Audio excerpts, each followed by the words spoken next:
So with world leaders at least agreeing to the message that nations should not use force to gain new territories, they still have a lot of differences when it comes to the war in Ukraine. How does this play out on the world stage, but more importantly here at home?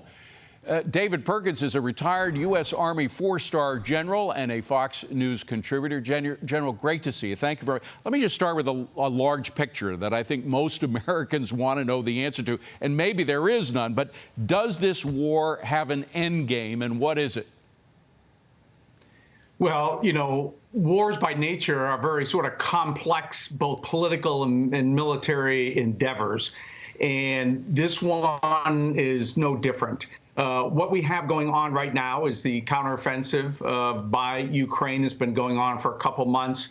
They have had a couple of penetrations on the Russian lines, but what Ukraine is now doing is they are trying to exploit those penetrations by moving large numbers of conventional forces to follow up and to make those sustainable. And that's the key part. And that's, in many ways, the most difficult part of war. It's not getting intermittent victories, but it is turning those into a sustainable game, which, if I was Russia, I would be concerned because Russia was never able to do that in their push to Kyiv or any of the other actions. So what the Ukrainians are doing is trying to turn into a sustainable gain some of the successes they've had in this counteroffensive. But this is not going to be over overnight. All right. And I know the Wagner thing was yesterday's news, but it does show that there is some turbulence within the Russian military. You can't have thousands, maybe even tens of thousands of bodies coming home from a war that you don't know that much about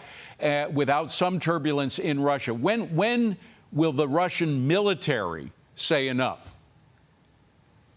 You know, that's a good question. Just having commanded a large formation in combat, one of the things that you always try to do as a leader is keep your soldiers informed so that rumors don't spread, so that people are confident in what's going on. And I think this is a very slow erosion in the confidence of the average Russian soldier, not only in the strategy, but their immediate leaders. Again, that wears on you. And again, I would not be happy with that if I were commanding a formation like that. All right. I want to switch gears to China and Iran, because apparently they are working together. China needs oil, as they always do, and Iran has a lot of it. In fact, Iran is now up. They've increased their exports to 2 million barrels a day. And the U.S., we just got word, it happened a couple of months ago, but the U.S.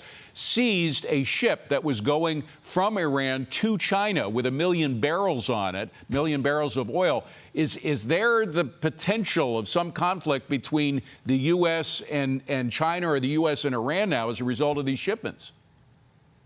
Well, there's always a potential for friction, because there's always going to be friction, because China is sort of the ultimate country when it comes to taking advantage of world events. And so China is perfectly happy to have the West, the U.S., and Russia, for that matter, engaged in Ukraine, dealing with what's going on in that part of the world, while they will be the opportunists of the world and take advantage of other activities. So in this case, they were opportunists with Russia, getting cheap energy from them. They are opportunists with Iran.